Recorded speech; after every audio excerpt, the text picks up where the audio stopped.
তারেক রহমানের ৩১ দফা বাস্তবায়নে মাঠে কাজী আলাউদ্দিন।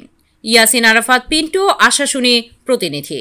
বাংলাদেশ জাতীয়তাবাদী দল বিএনপির ভারপ্রাপ্ত চেয়ারম্যান তারেক রহমানের ঘোষিত ৩১ দফা বাস্তবায়নের লক্ষ্যে আশাশুনি ও কালীগঞ্জ ৩ আসনের বিভিন্ন এলাকা হাটবাজারে লিফলেট বিতরণ করেছেন দলের নির্বাহী কমিটির সদস্য ও সাবেক সংসদ সদস্য কাজী আলাউদ্দিন।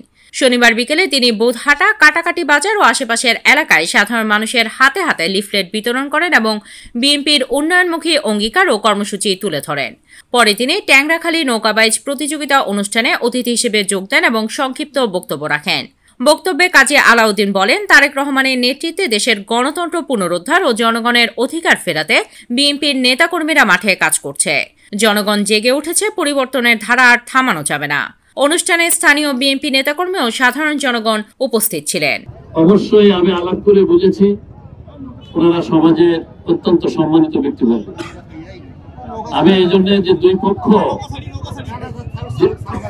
যে বিরোধ দেখা দিয়েছে, এই বিরোধটা খুব বেশি জটিল না।